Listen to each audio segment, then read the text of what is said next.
You want to change the world? Start off by making your bed. If you make your bed every morning, you will have accomplished the first task of the day.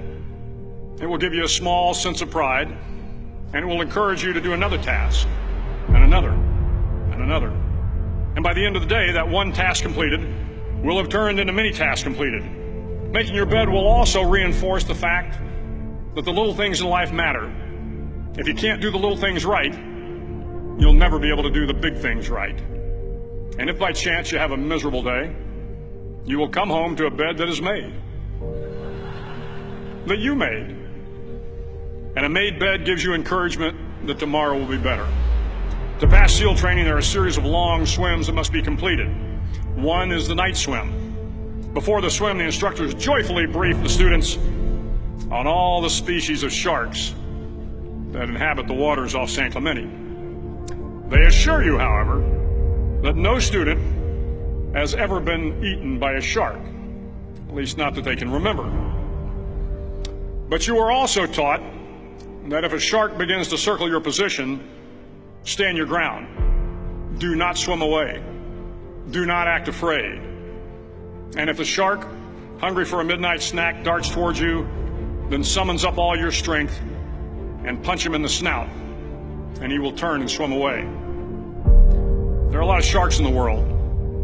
If you hope to complete the swim, you will have to deal with them. So if you want to change the world, don't back down from the sharks.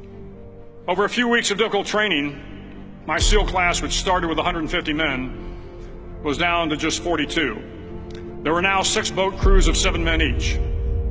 I was in the boat with the tall guys, but the best boat crew we had was made up of the little guys, the Munchkin crew, we called them. No one was over 5'5". The Munchkin boat crew had 1 American Indian, 1 African American, 1 Polish American, 1 Greek American, 1 Italian American, and 2 tough kids from the Midwest. They out-paddled, outran, and outswam all the other boat crews. The big men in the other boat crews would always make good-natured fun of the tiny little flippers the Munchkins put on their tiny little feet prior to every swim. But somehow these little guys from every corner of the nation and the world always had the last laugh, swimming faster than everyone and reaching the shore long before the rest of us. SEAL training was a great equalizer. Nothing mattered but your will to succeed, not your color, not your ethnic background, not your education, not your social status. If you want to change the world, measure a person by the size of their heart, not by the size of their flippers. The 9th week of training is referred to as Hell Week. It is 6 days of no sleep, constant physical and mental harassment, and 1 special day at the Mud Flats. The Mud Flats are an area between San Diego and Tijuana where the water runs off and creates the Tijuana Sloughs, a swampy patch of terrain where the mud will engulf you. It is on Wednesday of Hell Week that you paddle down to the Mud Flats and spend the next 15 hours trying to survive this freezing cold, the howling wind, and the incessant pressure to quit from the instructors. As the sun began to set that Wednesday evening, my training class, having committed some egregious infraction to rules, was ordered into the mud. The mud consumed each man till there was nothing visible but our heads. The instructors told us we could leave the mud if only 5 men would quit. Only 5 men, just 5 men, and we could get out of the oppressive cold. Looking around the mud flat, it was apparent that some students were about to give up. It was still over 8 hours till the sun came up. 8 more hours of bone-chilling cold.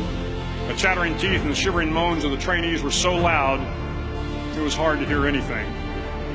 And then one voice began to echo through the night. One voice raised in song. The song was terribly out of tune, but sung with great enthusiasm. One voice became 2, and 2 became 3, and before long, everyone in the class was singing. The instructors threatened us with more time in the mud if we kept up the singing, but the singing persisted, and somehow the mud seemed a little warmer, and the wind a little tamer, and the dawn not so far away. If I have learned anything in my time traveling the world, it is the power of hope. The power of one person, a Washington, a Lincoln, King, Mandela, and even a young girl from Pakistan, Malala. One person can change the world by giving people hope. So if you want to change the world, start each day with a task completed. Find someone to help you through life. Respect everyone. Know that life is not fair and that you will fail often. But if you take some risks, step up when the times are the toughest, face down the bullies, lift up the downtrodden, and never ever give up. If you do these things, the next generation and the generations that follow will live in a world far better than the one we have today. And what started here will indeed have changed the world for the better.